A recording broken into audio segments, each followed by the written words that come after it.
Oboyan, vous êtes les bienvenus à la chaîne YouTube École de Sagesse. Je m'appelle Loza, je suis originaire du Cameroun. La signification de mon prénom est Pierre Précieuse. Je présente l'émission Les élites africaines.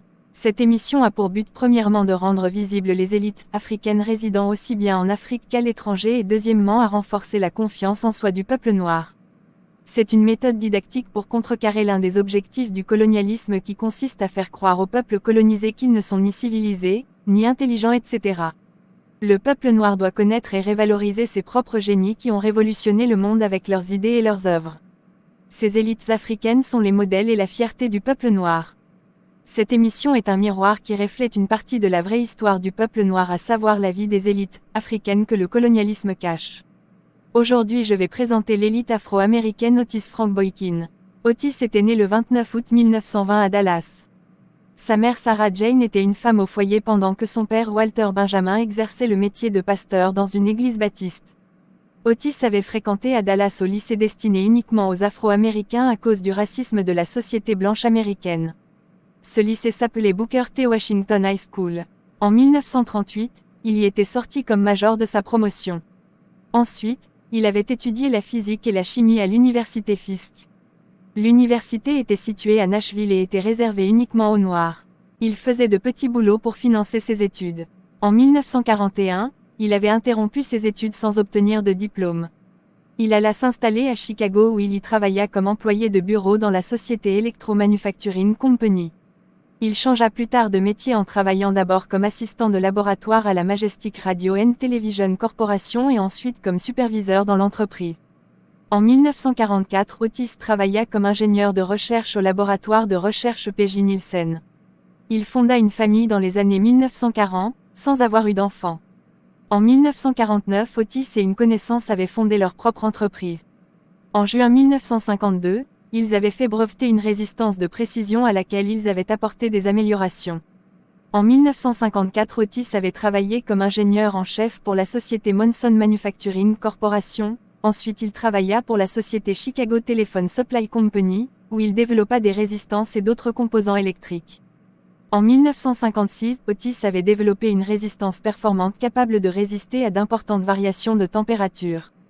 Cette résistance a été utile pour fabriquer par exemple des missiles guidés et des ordinateurs IBM. De 1957 à 1964, Otis avait travaillé comme ingénieur principal de projet dans la société de Chicago Telephone Supply Company. Pendant cette période, Otis avait conçu un cermet résistant. Un cermet est un matériel en céramique conçu dans une matrice métallique. Le cermet est très résistant. En collaboration avec l'inventeur du stimulateur cardiaque, la société où Otis travaillait avait conçu une résistance réglable incorporée dans le cermet. Ce matériel est une unité de contrôle que l'on installa sur le stimulateur cardiaque pour régulariser la fréquence du pouls. Cet appareil a sauvé la vie de plusieurs personnes. En 1964, Otis avait quitté la société de Chicago Telephone Supply Company et avait exercé le métier de consultant en ingénierie. Avant la mort d'Otis, il avait obtenu au moins 25 brevets pour ses inventions. Otis était décédé d'une insuffisance cardiaque à Chicago le 13 mars 1982. Leçon à tirer, Otis Frank Boykin était très doué dans le domaine technique. Voici quelques-unes de ses positives compétences que le peuple noir devrait imiter. Il avait un bon œil pour observer la vie quotidienne. Il était intelligent pour mener des réflexions sur certains problèmes quotidiens. Il était très ambitieux et confiant en lui-même, il s'inspirait des problèmes quotidiens pour trouver des solutions par des inventions. Le racisme de la société blanche américaine n'avait pas pu le freiner dans ses ambitions, c'était par amour pour l'humanité qu'il s'était investi pleinement à l'invention, à l'éducation. L'émission est presque terminée. Cette émission enseigne une autre facette de la vraie histoire du peuple noir. Un exemple de cette facette est l'élite afro-américaine Otis Frank Boykin dont les multiples œuvres sont très utiles dans le domaine de la technologie. Le colonialisme a toujours présenté le peuple noir comme étant un sous-peuple, sans intelligence alors que le monde moderne est influencé par les connaissances et valeurs culturelles africaines.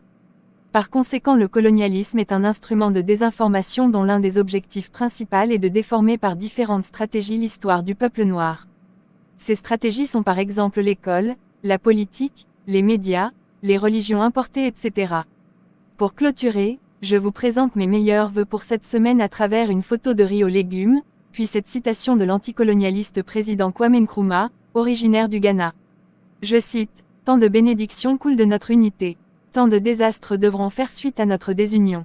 L'heure de l'histoire qui nous a amenés à cette assemblée est une heure révolutionnaire. C'est l'heure de la décision. Les masses de l'Afrique pleurent pour leur unité. Fin de citation. Le peuple africain doit être conscient qu'il doit se débarrasser de toute forme d'aliénation ou de prison provenant du colonialisme. C'est son devoir de révaloriser ses valeurs culturelles et même ses élites.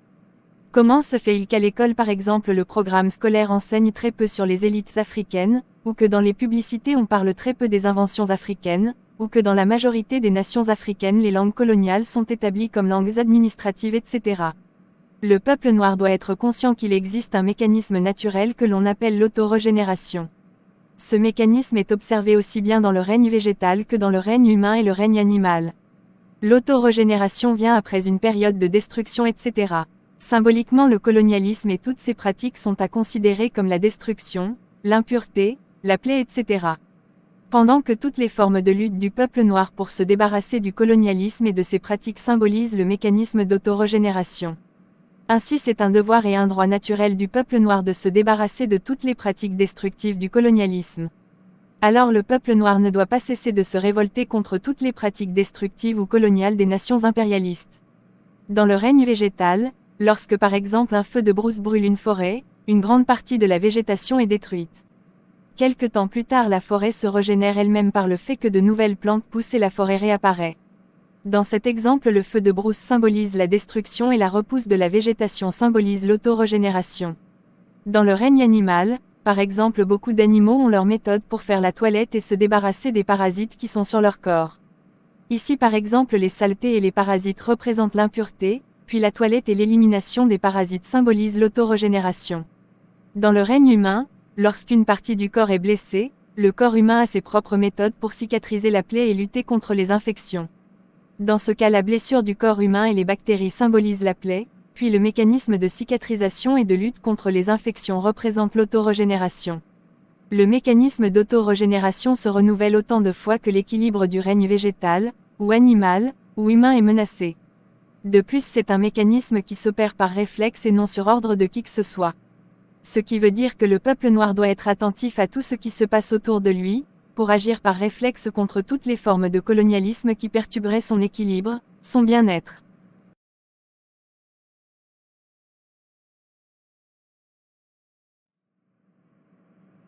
Très chers abonnés, merci pour votre attention et veuillez partager cette vidéo au maximum à vos contacts pour l'instruction de plusieurs.